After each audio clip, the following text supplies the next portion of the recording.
এক শ্রেণীর লোক তো হাদিসকে অস্বীকার করছে, আর এক শ্রেণীর লোক বলছে কোরআনকে আগে মানবো, হাদিসকে পরে মানবো।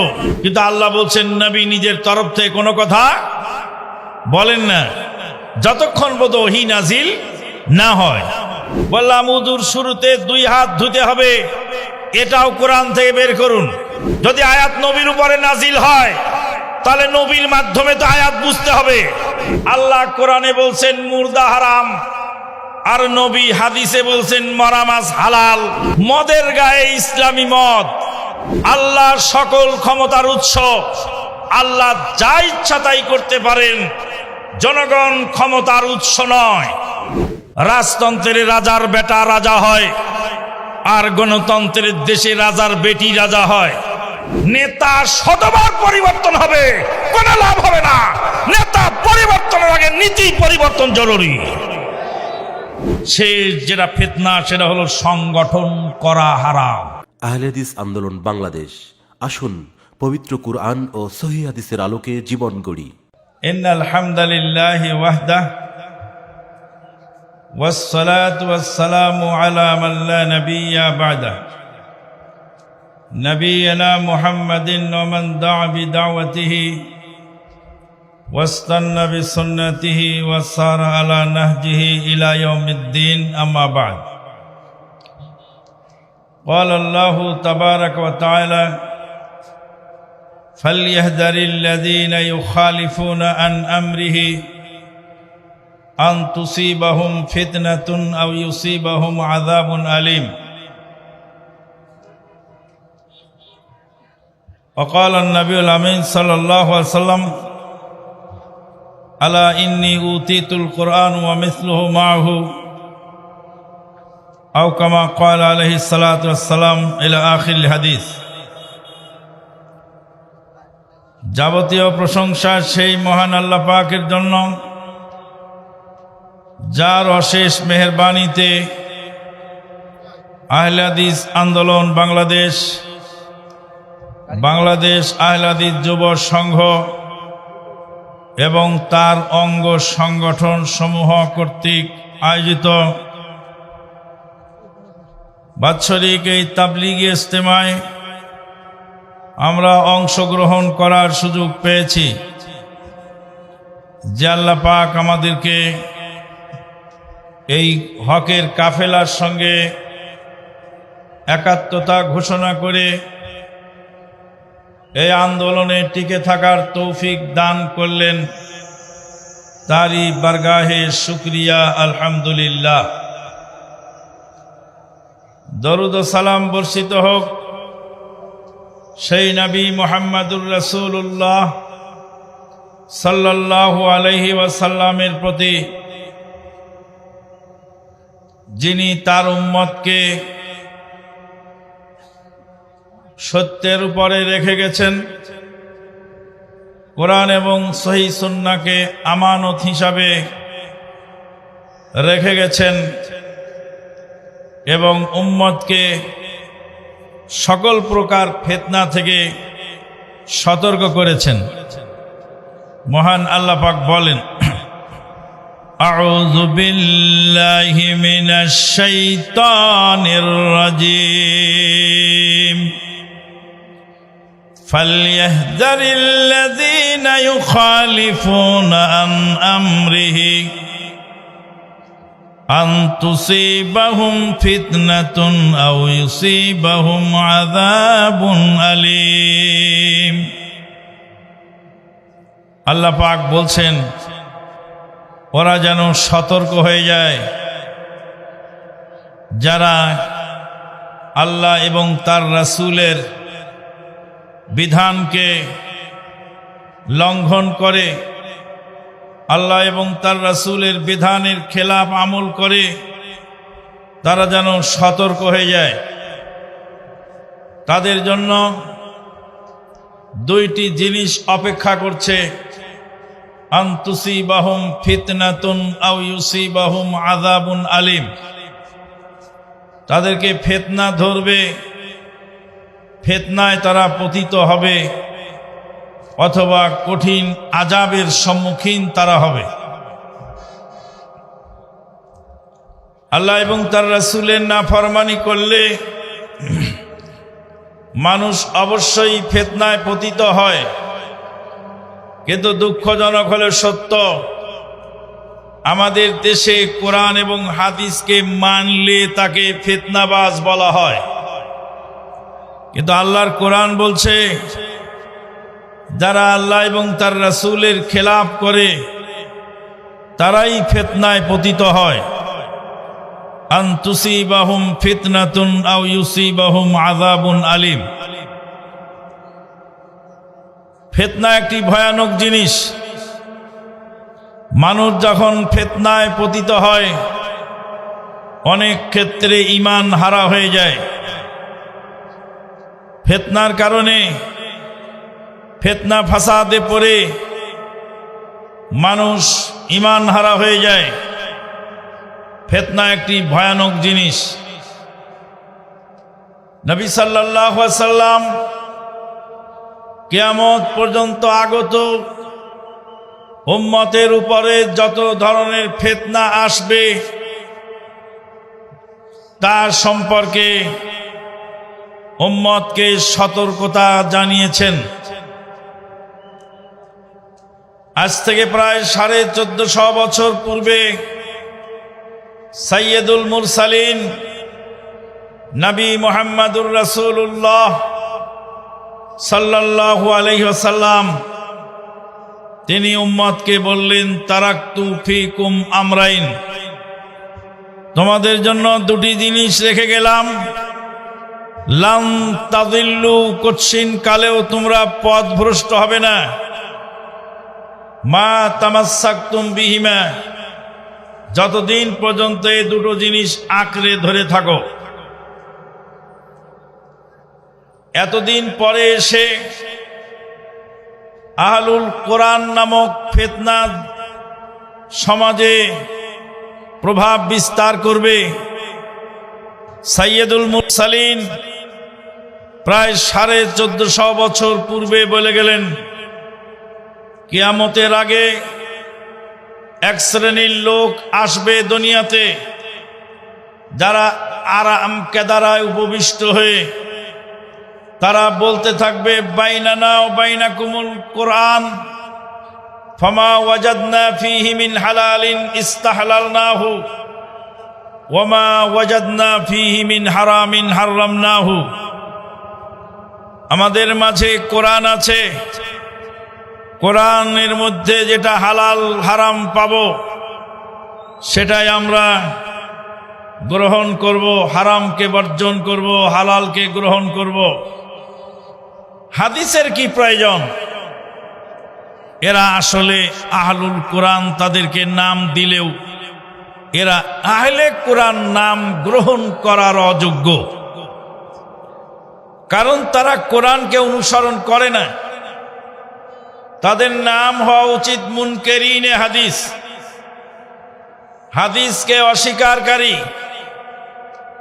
কোরআন যদি তারা গ্রহণ করত, মানত, কোরআনের একাধিক আয়াতের প্রয়োজন নাই, সির্ফ একটি আয়াত যদি তারা মানত, যে আয়াতে আল্লাহ পাক বলছেন, ওয়ামা আতাকুমুর রাসূলু ফাখুযুহু ওয়ামা নাহাকুম আনহু ফান্তাহু, রাসূল যেটা দেন সেটা গ্রহণ করো, রাসূল যেটা থেকে নিষেধ করেন সেটা ছেড়ে দাও।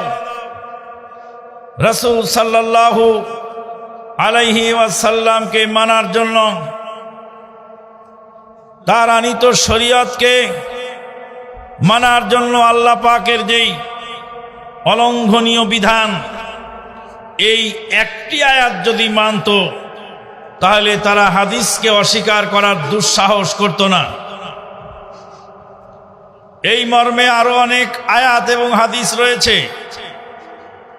ইয়া আইয়ুহাল্লাযীনা আমানু আতিউল্লাহ ওয়া আতিউর রাসূলা ওয়া উলিল আমরি মিনকুম ফাইন তানাযাতুম ফি শাইইন ফারুদ্দুহু ইলাল্লাহি ওয়ার রাসূল। হে ঈমানদারগণ, তোমরা আল্লাহর আনুগত্য করো, রাসূলের আনুগত্য করো, আর তোমাদের নেতৃবৃন্দের আনুগত্য করো। ফাইন তানাযাতুম ফি শাইইন ফারুদ্দুহু ইলাল্লাহি ওয়ার রাসূল, যদি কোনো বিষয়ে দ্বন্দ্ব দেখা দেয় আল্লাহ এবং তার রাসূলের দিকে আবার ফিরায়ে দাও।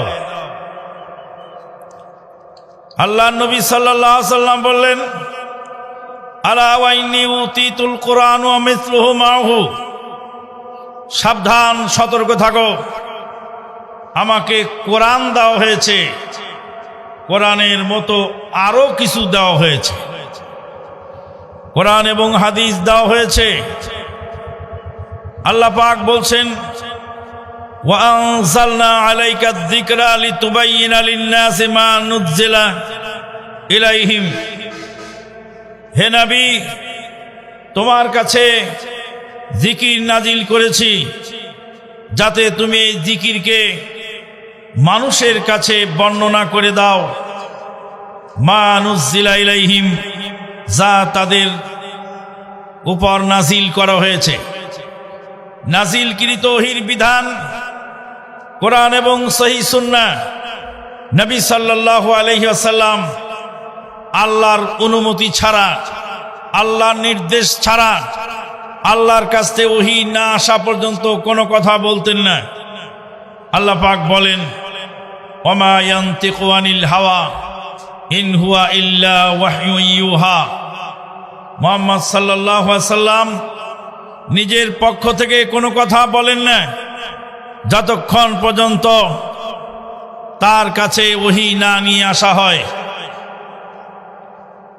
কোরআনের বিভিন্ন বিধানকে হাদিস দিয়ে ব্যাখ্যা করা হয়েছে। কোরআনের বিধানের সম্পূরক হাদিস, হাদিসের সম্পূরক কোরআন একে অপর ওতপ্রোতভাবে জড়িত। সম্মানিত উপস্থিতি, উদাহরণ দিয়ে বললে আরো সহজ হয়। রেল লাইনে দুটি পাত আছে, দুটি পাতের উপরে রেলগাড়ি চলে, সমান্তরাল দুটি পাত থাকতে হবে। এই পাত যদি একটা উঁচু নিচু হয়ে যায় তাহলে কশ্চিন কালেও রেলগাড়ি চলতে পারে না। এক শ্রেণীর লোক তারা বলছে কোরআনকে আগে মানব, হাদিসকে পরে মানব। এক শ্রেণীর লোক তো হাদিসকে অস্বীকার করছে, আর এক শ্রেণীর লোক বলছে কোরআনকে আগে মানব, হাদিসকে পরে মানব। কোরআনের পাওয়ার বেশি আর হাদিসের পাওয়ার কম। অথচ আল্লাহ পাক বলছেন, নবী সাল্লাল্লাহু আলাইহি ওয়াসাল্লাম যা বলেন সব আল্লাহর তরফ থেকে ওহী পেয়েই বলে থাকেন। ওহী দুই প্রকার, একটা হলো ওহী মাতলু আর একটা হলো ওহী গায়রে মাতলু। কোরআন যেটা আল্লাহর তরফ থেকে এসেছে, হাদিস যেটা সেটাও আল্লাহর তরফ থেকে এসেছে। এখন প্রশ্ন হতে পারে, কোরআন আর হাদিসের মধ্যে মৌলিক পার্থক্য কি কি? কোরআন এবং হাদিসের মধ্যে মৌলিক পার্থক্য হলো তিনটি। এক নাম্বার হলো কোরআনের ভাব ও ভাষা দুটাই আল্লাহর। হাদিসের ভাব আল্লাহর তরফ থেকে আসে। আল্লাহর তরফ থেকে আসা ওহীকে নবী সাল্লাল্লাহু আলাইহি ওয়াসাল্লাম যখন নিজের ভাষায় প্রকাশ করেন তখন সেটা হয় হাদিস। দুই নাম্বার পার্থক্য হলো কোরআন তেলাওয়াত করলে অক্ষরে অক্ষরে নেকি হয়, কিন্তু হাদিস পড়লে নেকি হয়, কিন্তু অক্ষরে অক্ষরে নেকি হওয়ার কোনো ব্যবস্থা হাদিস পড়ায় নাই। তিন নাম্বার হলো কোরআন মুতাআব্বাদ বিতিলাওয়াতিহি, কোরআন তেলাওয়াত করলে, কোরআন তেলাওয়াত করে সালাত আদায় করা যায়।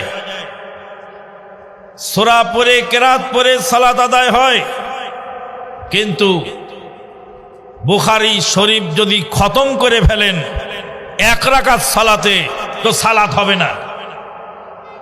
এই মৌলিক তিনটি পার্থক্য কোরআন এবং হাদিসের মধ্যে দেখা দেয়।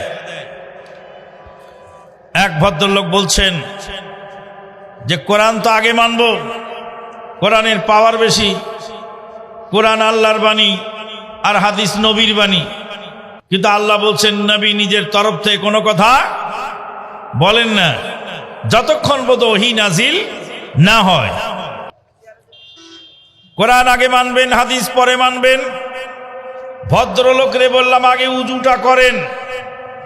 উজু করার শুরুতে বললেন বিসমিল্লাহ। বললাম উজু করার শুরুতে বিসমিল্লাহ বলতে হবে, এরা কোরআন থেকে বের করুন। তারপরে 2 হাত ধুইলেন। বললাম উজুর শুরুতে 2 হাত ধুতে হবে, এটাও কোরআন থেকে বের করুন। কোরআনে আল্লাহ পাক বলছেন, ইয়া আইয়ুহাল্লাযীনা আমানু ইযা কুমতুম ইলাস সালাতি ফাগসিলু উজুহাকুম ওয়া আইদিয়াকুম ইলাল মারাফিক।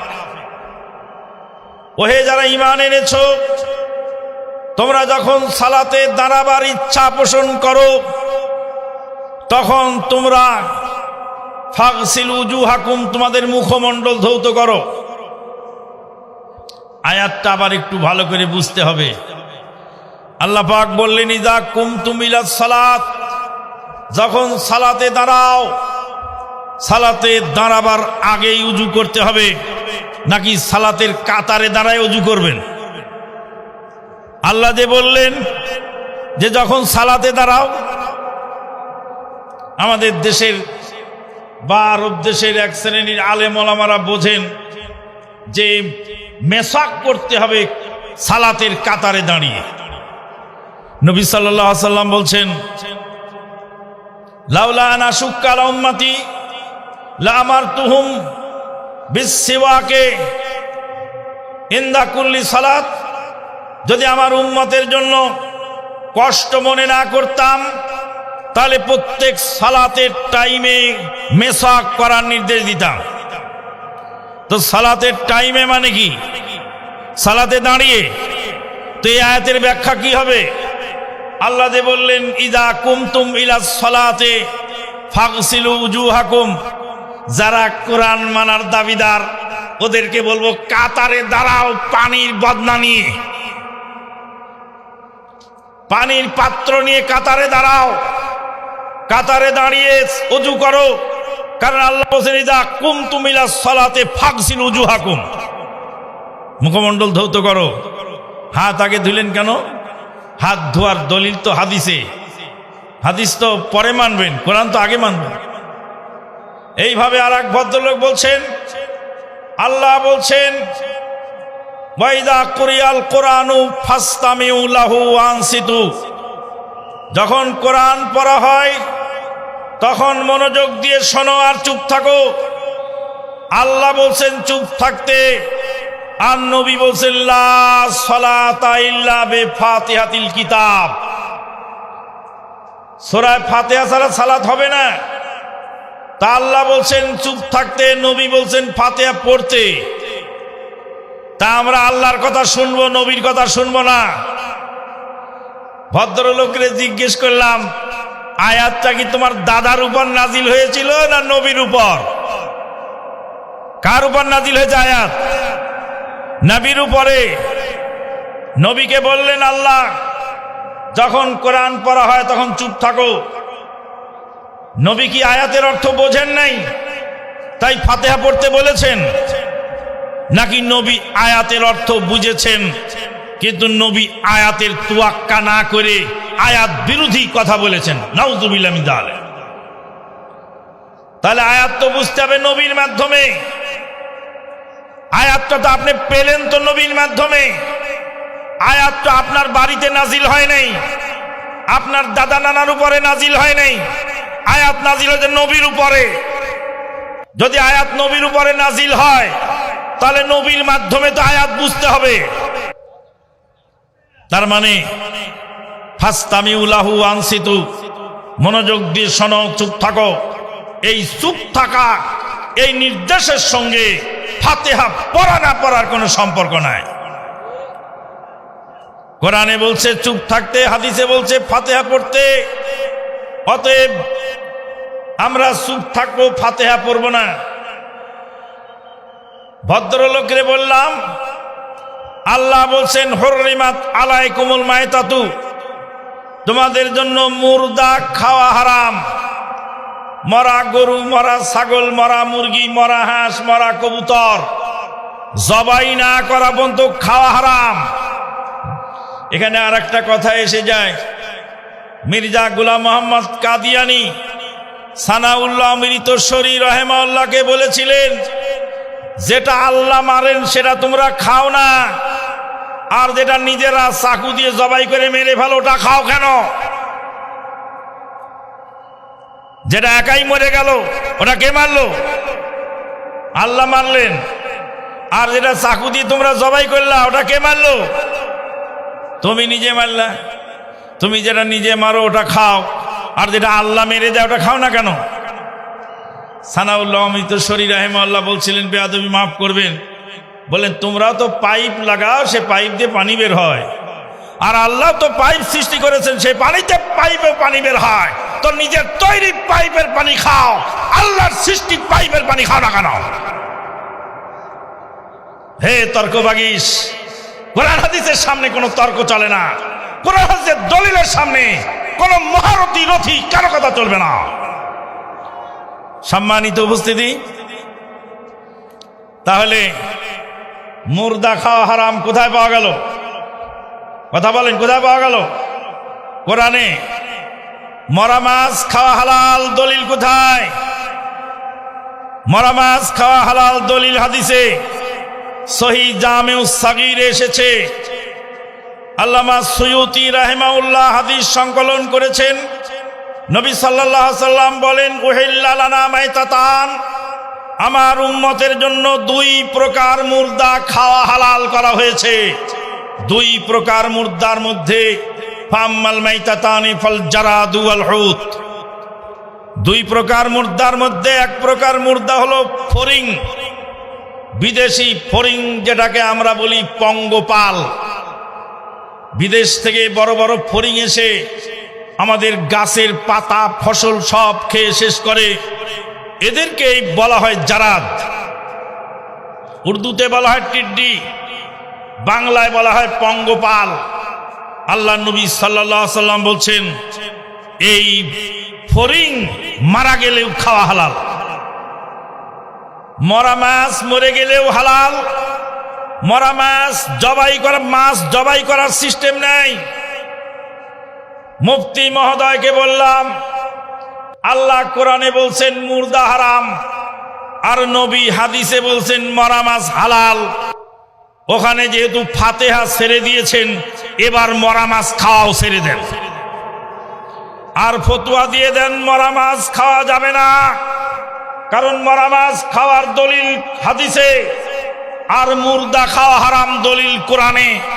তোমার মতো মুফতিকে দুরুস্ত করতে আমানুল্লাহ মাদানিকে আসতে হবে না রাজশাহী পাবনা থেকে।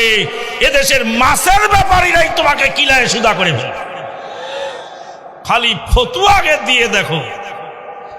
সম্মানিত উপস্থিতি, ইসলামের প্রত্যেকটা বিধান আল্লাহ নবী সাল্লাল্লাহু আলাইহি সাল্লাম অক্ষরে অক্ষরে দেখিয়ে গেছেন।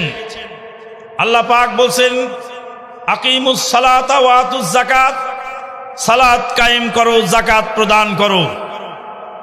সালাত কিভাবে কায়েম করবেন, কখন কখন কায়েম করবেন, কয় রাকাত কায়েম করবেন, কোন জায়গায় কোন দোয়া পড়বেন, কোরআনে সেগুলি বলা হয় নাই বিস্তারিত, সব হাদিসে বলা হয়েছে। হাদিসকে অস্বীকার করার মানে হলো যে কোরআনকে নিজের ইচ্ছা মতো ব্যাখ্যা করা। এ মর্মে আমি আর সামনের দিকে না আগিয়ে আমাদের হাদিস ফাউন্ডেশন থেকে মহতারাম আমিরে জামাতের জ্যেষ্ঠ পুত্র, হাদিস ফাউন্ডেশন শিক্ষা বোর্ডের মাননীয় চেয়ারম্যান ডক্টর আহমদ আব্দুল্লাহ সাকিব হাফেজাহুল্লাহ, ওনার লিখিত যে বইটা আছে হাদিস অস্বীকারীদের সংশয় নিরসন, সেগুলি আপনারা নিয়ে যাবেন, পড়বেন। মহতারাম আমিরে জামাতের লিখিত আছে হাদিসের প্রামাণিকতা, এটা পড়বেন। আর যারা আলেম ওলামা আছেন তারা আরবি বই পুস্তক আছে, তাদবিনুস সুন্নাহ ডক্টর উজ্জাজ আল খতিব, আস সুন্নাহ আল মুশাররাফা ডক্টর আকরাম জিয়াল উমারি, এই সমস্ত বই আপনারা পড়বেন, তাহলে ফিতনা থেকে বাঁচতে পারবেন ইনশাআল্লাহ।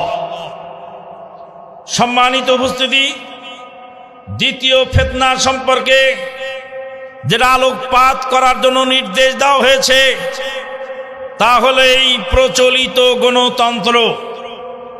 গণতন্ত্রকে কেউ আবার ইসলামী গণতন্ত্র বানাবার পাঁয়তারা করে থাকেন। আরে ভাই, মদের গায়ে যদি আপনি ইসলামী মদ বলে সিল মেরে দেন, সেটা কি হালাল হয়? তাহলে মদের গায়ে ইসলামী মদ। গণতন্ত্রের সংজ্ঞা কি? গণতন্ত্রের সংজ্ঞা ইংরেজিতে democracy is government of peoples, by the peoples, for the peoples. Democracy জনগণের সরকার, জনগণের দ্বারা, জনগণের জন্য। আরবিতে তার সংজ্ঞা হলো হুকমুস শাবে লিশাবে বিশাব। জনগণের ক্ষমতা, জনগণের জন্য, জনগণের দ্বারা। এই গণতন্ত্র দুইটি কুফরি মতবাদের উপরে প্রতিষ্ঠিত। গণতন্ত্রের নামে যারা গণতন্ত্র করে তাদের সঙ্গে আমাদের এমন তেমন খুব একটা কথা না বললেও চলে, কিন্তু ইসলামের নামে যারা গণতন্ত্র চালাবার চেষ্টা করে তাদের সঙ্গে আমাদের অবশ্যই কথা আছে, থাকতে পারে। এরা দুইটি কুফরির উপর প্রতিষ্ঠিত। এক নাম্বার কুফরি হলো জনগণ সকল ক্ষমতার উৎস। আল্লাহ পাক বলেন ফাআলুল লিমা ইউরিদ, আল্লাহ সকল ক্ষমতার উৎস, আল্লাহ যা ইচ্ছা তাই করতে পারেন, জনগণ ক্ষমতার উৎস নয়। দ্বিতীয় কুফরি হলো লিল আকসারে হুকমুল কুল, মেজরিটি মাস্ট বি গ্রান্টেড। অধিকাংশের রায় চূড়ান্ত। অধিকাংশের রায় চূড়ান্ত কোশ্চিন কালেও হতে পারে না। আল্লাহ পাক বলছেন ওয়াইন তুতি আকসারা মান ফিল আরদ ইউদিল্লুকা আন সাবিলিল্লাহ ইনহুম ইল্লা ইয়াদুন্নুন ওয়া ইনহুম ইল্লা ইয়াখরুসুন। আল্লাহ পাক বলেন, হে নবী, আপনি যদি অধিকাংশের কথা অনুযায়ী গড্ডালিকা প্রবাহে গা ভাসিয়ে দেন, তারা অবশ্যই আপনাকে পথভ্রষ্ট করে ফেলবে। কেননা অধিকাংশ মানুষ তারা ধারণা প্রসূত কথা বলে এবং তারা অনুমান ভিত্তিক কথা বলে থাকে। সম্মানিত উপস্থিতি, মেজরিটি মাস্ট বি গ্রান্টেড। মানুষ অধিকাংশ যা বলবে তাই চূড়ান্ত সঠিক, এটা একটি কুফরি মতবাদ ছাড়া কিছু নয়। তামাম পৃথিবীর মানুষ যদি মদকে হালাল বলে, মদকে প্রয়োজনীয় মনে করে, ইসলামী শরীয়তের দৃষ্টিতে কশ্চিনকালেও মদ হালাল হতে পারে না। তামাম পৃথিবীর মানুষ যদি কোরআন সুন্নাহ বিরোধী কথা বলে, কশ্চিনকালেও সেটা গ্রহণযোগ্য হতে পারে না। সম্মানিত উপস্থিতি, গণতন্ত্রের একটা শুভঙ্করের ফাঁকি আছে যেটা জনগণ এখনো জানে না। গণতন্ত্রের শুভঙ্করের ফাঁকিটা কি? একটু উদাহরণ দিয়ে আপনাকে বলে দিই। একটা ভোট কেন্দ্রে 10,000 ভোট আছে মনে করেন। একটা ভোট কেন্দ্রে 10,000 ভোট আছে। 10,000 ভোটের মধ্যে প্রার্থী 10 জন। তো 10,000 ভোট বন্টন করে দিলে এক এক প্রার্থী কয়টা করে পাবে? 1,000। প্রার্থী 10 জন, ভোট কয় হাজার? 10,000। সমানভাবে বন্টন করে দিলে একজন ভাগে কয়টা পাবে? 1,000। এবার 10 জন যদি প্রার্থী হয় আর 10 জনকে সমানভাবে 1,000 করে ভোট বন্টন করে দেওয়া হয়, একজনের একটা একটা ভোট কেটে নিয়ে আর একজনকে যদি একটা বেশি করে দেওয়া হয়, সবাই পেল 1000 করে ভোট, আর 8 জন পেল 8000 ভোট, আর একজন পেল 999, আর একজন পেল 1001, জয়যুক্ত হবে কে? কথা বলেন। 1001 যে পেল সে জয়যুক্ত হলো। এবার 10,000 ভোটের মধ্যে 1001 ভোট পেয়ে সে জয়যুক্ত হলো, আর 8,999 ভোট তার বিপক্ষেই থেকে গেল। এবার বলেন, বিপক্ষের ভোট বেশি না পক্ষওয়ালার বেশি? 8,999টা ভোট তো এই প্রার্থী পায় নাই। 8,999 ভোট অন্য প্রার্থীরা পেয়েছে, আর এই প্রার্থী 1001 ভোট পেয়ে জয়যুক্ত হলো। তার মানে তার বিপক্ষে ভোট ছিল বেশি আর পক্ষে ভোট ছিল কম। ভাগাভাগি হওয়ার কারণে সে রেশিও অনুযায়ী বেশি পেয়েছে, আসলে মূল ভোটার বেশি যে পায় না।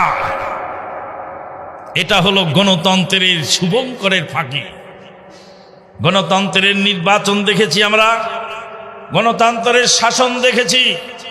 রাজতন্ত্রের রাজার বেটা রাজা হয়, আর গণতন্ত্রের দেশে রাজার বেটি রাজা হয়। রাজতন্ত্রে রাজার ছেলে রাজা হয়, আর গণতন্ত্রে রাজার বউ রাজা হয়। আজকে জনগণ গেরাকলে পড়েছে। তাই তো মহতারাম আমিরে জামাত বলছেন, নেতা শতবার পরিবর্তন হবে, কোনো লাভ হবে না। নেতা পরিবর্তনের আগে নীতি পরিবর্তন জরুরি। নেতা পরিবর্তন জরুরি না নীতি পরিবর্তন জরুরি? আমাদের কয়েকদিন আগে আমাকে একটি প্রশ্ন দিয়েছে। প্রশ্নে বলছে, বর্তমান সরকারের কাছে আহলে হাদিসদের চাওয়া পাওয়া কি আছে? বললাম, বর্তমান সরকারের কাছে আহলে হাদিসদের শুধু চাওয়া পাওয়া নয়, দেশের প্রত্যেক সচেতন সুনাগরিকের চাওয়া পাওয়া হলো, দামাল ছেলেরা যে স্বাধীনতা অর্জন করেছে, জগদ্দল পাথরের মতো চেপে থাকা, অক্টোপাসের মতো আঁকড়ে ধরা এই ফ্যাসিস্ট সরকারকে যে পতনে এই তরুণোদীয়মান ছেলেরা যে রক্ত ঢেলেছে, তার রক্তের সাথে যেন বেঈমানরা বেঈমানি না করে। এখন পাঁইতারা শুরু করেছে, উদে মারে আর খাটাসে 3 ভাগ করে। উদ চেনে তো? মাছ ধরে একটা প্রাণী আছে, ওর নাম উদ। এই উদ প্রাণী মাছ মারে আর খাটাস শেষে 3 ভাগ করে। এখন এই দেশে এক শ্রেণীর খাটাস ঢুকে যাচ্ছে। এই স্বাধীনতা যেটা অর্জিত হয়েছে, যেটা জগদ্দল পাথরের মতো মানুষ হয়রান হয়ে গেছিল, শিক্ষা ব্যবস্থাকে ধ্বংস করে দিয়েছিল, অর্থনীতি তলানিতে পৌঁছে গেছিল, আর সেখান থেকে ফিরে এসেছে যাদের ওসিলায়, তাদের সঙ্গে এখন গাদ্দারির পাঁইতারা চলছে। সম্মানিত উপস্থিতি, আর বেশি বলার নেই। এই মর্মে মহতারাম আমিরে জামাতের নেতৃত্ব নির্বাচন খেলাফত ও নেতৃত্ব নির্বাচন বইটা পড়বেন, সমাজ বিপ্লবের ধারা বইখানা পড়বেন, 3টি মতবাদ বইগুলি পড়বেন। এক ভদ্রলোক বলছিলেন, আহলে হাদিসরা তো সেকুলারিজমকে সমর্থন করে। তো বললাম যে আমিরে জামাতের 3টি মতবাদ বইটা আগে পড়ে তারপর আমার সঙ্গে কথা বলে। সম্মানিত উপস্থিতি, আহলে হাদিসরা সেকুলারিজমকে সমর্থন করে। এই মাঠের মধ্যেই আমাদের একজন দ্বীনী ভাই গত তাবলিগি ইজতেমায় আমাদের কিছু সহযোগিতা করেছিলেন। আমি আমার খুতবার মধ্যে পরিষ্কার বলে দিয়েছি, পরপরেই বললাম যে স্বৈরাচারের পতন হয়েছে, লক্ষ লক্ষ কোটি কোটি জনগণ স্বৈরাচার রেখে গেছে। স্বৈরাচারের পতন হয়েছে, লক্ষ লক্ষ কোটি কোটি স্বৈরাচার রেখে গেছে। তো তার মধ্যে একজন না হয় আহলে হাদিস হলো, বাকি সবই তো তোমাদের মাযহাবের লোক। যে এত কথা বলো কেন? স্বৈরাচারের দোসর যারা ছিল তারা কি সবাই আহলে হাদিস? কয়জন আহলে হাদিস?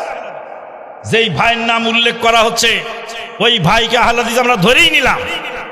তিনি আহলে হাদিসের সমর্থক যদি হয়ে থাকেন, তো বাকি যারা আছে সবই তো মাযহাবের সমর্থক, তা নিজেরটা বলো না কেন? সম্মানিত উপস্থিতি, নবী সাল্লাল্লাহু আলাইহি ওয়াসাল্লামের চাচার নাম কি ছিল? আবু তালেব। আবু তালেব কি ইসলাম গ্রহণ করেছিলেন না ইসলাম গ্রহণ করেননি? আবু তালেব ইসলাম গ্রহণ করেননি। আল্লাহর নবী সাল্লাল্লাহু আলাইহি ওয়াসাল্লাম আবু তালেবের সহযোগিতা নিয়েছিলেন কি নেন নাই? হাদিস কোরআন তো ভালো করে পড়তে হয়, পড়ে তো কথা বলতে হয়। সাইয়্যিদুল মুরসালিন তার আপন চাচা আবু তালেবের সহযোগিতা নিয়েছিলেন। আর এই কাফের চাচা যিনি ইসলাম গ্রহণ করেন নাই, প্রত্যেকটা ঘাটে ঘাটে পদে পদে নবীকে সহযোগিতা করেছিলেন। আমরা যেই ভাইয়ের সহযোগিতা নিয়েছি তোমাদের মতো বেয়াদবদেরকে দমন করার জন্য, তোমরা আমাদের মসজিদ ভেঙে দিয়েছ, মাহফিল করতে দাও নাই। কাঁটা পায়ে ফুটলে যেমন কাঁটা দিয়ে খুলতে হয়, তো এইভাবে আমরা কাঁটা দিয়ে কাঁটা খোলার চেষ্টা করেছি। সম্মানিত উপস্থিতি, ফিতনা তো অনেক, কোনটা বলি আর কোনটা সারি। কয়েকদিন আগে একটা মাহফিল হয়ে গেল, প্রায় 2 কোটি টাকা খরচ হয়েছে মাহফিলে। মাহফিলের ভাইরাল বক্তা, এখন বর্তমান ভাইরাল নামক ভাইরাসের জামানা চলছে। জনপ্রিয়তা, সংখ্যাগরিষ্ঠতা কশ্চিনকালেও হক বাতিলের মাপকাঠি হতে পারে না। জনপ্রিয় বক্তা তিনি বকতে বকতে নবী সাল্লাল্লাহু আলাইহি সাল্লামকে কাউ বয় বললেন, নাউজুবিল্লাহ মিন যালিক। নবীর শানে এত বড় কথা।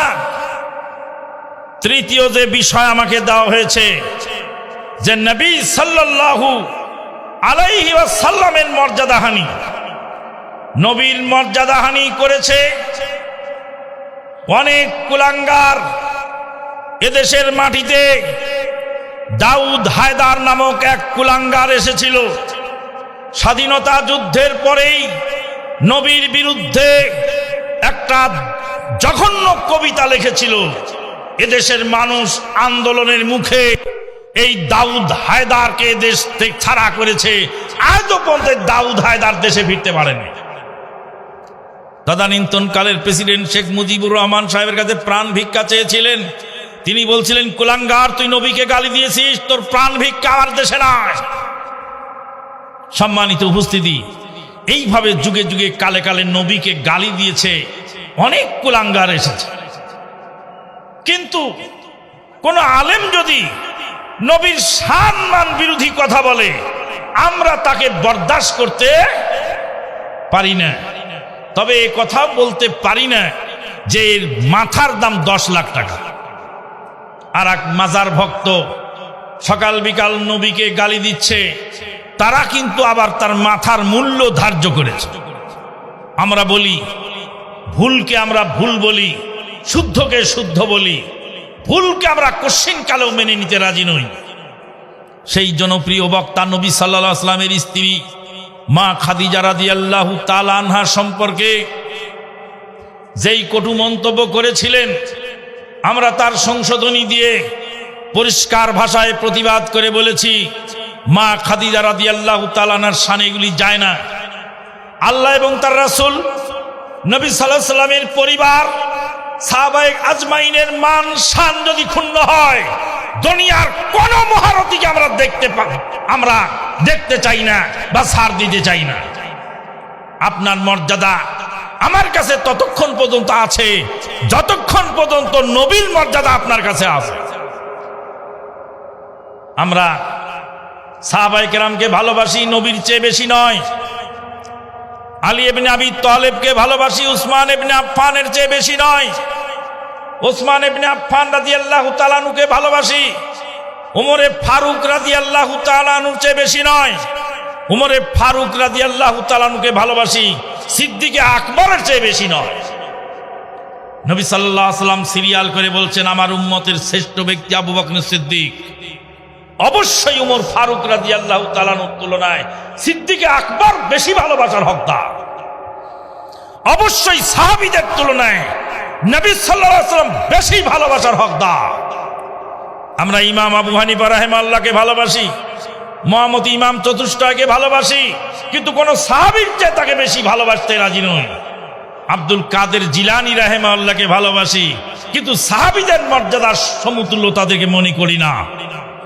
আজকে দুঃখজনক হলে সত্য, আজকে সমাজ অনেকভাবে ক্ষতিগ্রস্ত হচ্ছে, বহু রকমের ফিতনা ফাসাদ হচ্ছে। সে যেটা ফিতনা, সেটা হলো সংগঠন করা হারাম। সংগঠন করা হারাম। যারা হারাম ফতোয়া দিচ্ছেন তারা নামে বেনামে সংগঠন করেই চলেছেন আর বলছেন সংগঠন হারাম। আবার কিছু দালালেরা বলছেন এত বড় তাবলীগ ইজতেমা হয়, অমুক শায়েখরে কেন দাওয়াত দেওয়া হয় না? বললাম তোমার শায়েখকে দাওয়াত দিলেও তো এখানে আসতে পারবে না, কারণ সংগঠন তো হারাম। আরে হারাম কাজে সে আসেই বা কি করে? আপনার শায়েখকে আমি দাওয়াত দেব, দাওয়াত তো আমি দিলেও দিতে পারবো, কিন্তু তিনি তো আসতে পারবেন না। কেন আসতে পারবেন না? কেন সংগঠন হারাম। তো সংগঠনের তৈরি এই মঞ্চ, সংগঠনের এই ব্যানার, সংগঠনের এই তাবলীগ ইজতেমা সে আসে কি করে? এক বক্তা বলছিলেন সুর দিয়ে বক্তৃতা দেওয়া হারাম। বক্তাকে বলে দিয়েছি সুর দিয়ে বক্তৃতা দেওয়া হারাম যদি হয় তা আপনিও হারাম কর। কেন? বলে দুনিয়ার যত বক্তা কালেকশন করে, সব কালেকশনের বক্তা সুর দিয়ে পয়সা কালেকশন করে। সুর দিয়ে বক্তৃতা করা হারাম, তাহলে সুর দিয়ে যে পয়সা কালেকশন করলে সে পয়সাটাও হারাম। আর সেই পয়সা দিয়ে আপনার গাড়ির চাকা ঘোরে, তাহলে আপনার গাড়ির চাকা ঘুরানো হারাম। তার মানে ফতুয়া কখন কি দিয়ে বের হয়, মাথা দিয়ে বুঝে শুনে বের হয় না। সম্মানিত উপস্থিতি, এই গভীর রাতে আপনাদেরকে ভাঙা ঢোলে বাড়ি দিলাম। যদিও আপনারা সবাই মইয়েত, আপনারা সবাই মারা গেছেন, মারা গেছে, অনেক মানুষ মারা গেছে। মারা যায়নি? ঘুমানোর সময় কি পড়েন? আল্লাহুম্মা বিসমিকা আমুতু ও আহিয়া। তো মরে যায় না? তো যারা ঘুমে গেছে আর সব মারা গেছে, তার সকাল থেকে উঠে কি বলে? আলহামদুলিল্লাহিল্লাযী আহিয়ানা বাদামা আমাতানা ওয়া ইলাইহিন নুশুর। তাহলে মরে যায় না ঘুম আসলে? আল্লাহ বলছেন আল্লাহু ইয়াতাওয়াফাল আনফুসা হিনা মাউতিহা। মানুষ যখন ঘুমিয়ে যায় তখন সে মরে যায়। সম্মানিত উপস্থিতি, একজন ফকির এক কারিশমা ঘটায় গেছে। ফকির বেচারা ভিক্ষে করার টাকা, ফকির ভিক্ষে করে ভিক্ষা করার টাকা 28টা টাকা তাবলীগ ইজতেমায় জমা দিয়েছে। আলহামদুলিল্লাহ। কি প্রমাণ হলো যে এই তাবলীগ ইজতেমার এই দানের খাতে প্রত্যেকেই দিতে বাধ্য। এক রিকশাওয়ালা বলছে হুজুর আমি আর কি দান করব? বললাম যে আপনি আর কি দান করবেন? আপনার ছেলের যদি ঠ্যাং ভেঙে যায় তো সকালবেলা 10,000 টাকা লাগে, তখন কি বলবেন আমি রিকশাওয়ালা, আমি আর কি চিকিৎসা করাবো? না, তা তো বলি না। তো তাহলে দান করবেন না কেন?